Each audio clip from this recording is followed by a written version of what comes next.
Bonjour à tous. Dans cette partie, nous allons comprendre ce qu'est le protocole SSH. Pour avoir un aperçu de comment il fonctionne, imagine que ton patron veut envoyer une commande à un serveur situé très loin, dans une autre ville sans bouger de chez lui. Ou bien que tu peux te connecter à un ordinateur de l'école ou de ton travail tout en restant chez toi. Mais tu ne veux pas que quelqu'un espionne ce que tu fais.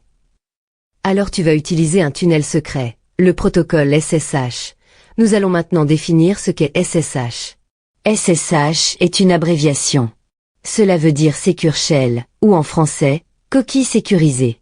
Mais tu peux retenir que SSH est un moyen de se connecter à un ordinateur à distance, de manière sécurisée, pour lire ou modifier des fichiers.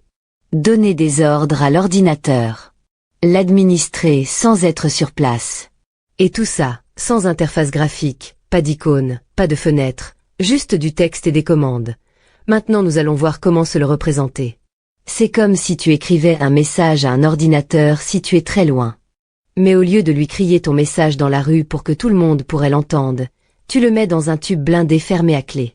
Ce tube, c'est le protocole SSH. Et seul l'ordinateur à l'autre bout peut ouvrir le tube et lire ce que tu lui as envoyé. Maintenant nous allons voir qui utilise le protocole SSH. SSH est utilisé par les administrateurs système, c'est-à-dire ceux qui s'occupent des serveurs. Par exemple, l'informaticien de l'entreprise où tu travailles peut se connecter au serveur depuis chez lui pour corriger un problème ou installer un logiciel. SSH est aussi utilisé par les développeurs ou les techniciens. Pour illustrer cela, prenons l'exemple suivant. Des personnes qui gèrent un site internet, comme Wikipédia, peuvent envoyer des fichiers ou faire des mises à jour sans être devant le serveur. Les robots qui surveillent ou automatisent certaines tâches utilisent aussi SSH. L'un des exemples d'utilisation est qu'un robot dans une serre connectée envoie une commande via SSH pour activer l'arrosage ou vérifier la température. Maintenant nous allons voir pourquoi SSH est sécurisé.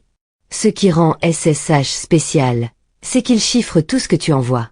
Cela veut dire que, si tu tapes un mot de passe, il ne sera pas lisible même si quelqu'un intercepte la connexion. Les commandes, les messages, les fichiers. Tout est protégé et invisible pour les curieux. On utilise parfois un mot de passe, ou mieux encore, une clé de sécurité qui est comme une carte spéciale pour prouver que tu as le droit de te connecter. Maintenant dans cette partie, nous allons voir comment se présente l'utilisation de SSH. Quand on ouvre une connexion SSH, on voit une fenêtre noire que l'on appelle un terminal. Pour se connecter à un serveur de l'entreprise où tu travailles, tu peux écrire la commande suivante, SSH alice adresse IP du serveur, suivi du mot de passe. Et hop! Tu es maintenant connecté à distance sur un autre ordinateur. Tu peux taper des commandes, voir des fichiers, en créer, en supprimer. C'est comme piloter un ordinateur sans le voir, mais avec une connexion sécurisée. Pour résumer ce qui a été dit, SSH veut dire Secure Shell. Son utilisation est comme un message que tu envoies dans un coffre-fort, et que seul l'autre ordinateur sur lequel tu te connectes peut ouvrir. C'est un outil très puissant qui permet de parler à un ordinateur lointain de manière discrète et protégée. C'est une connexion à distance, sans image sous format texte, mais très sécurisée. Tu peux y envoyer des commandes, lire des fichiers, faire des réglages. De plus, personne ne peut espionner ce que tu fais.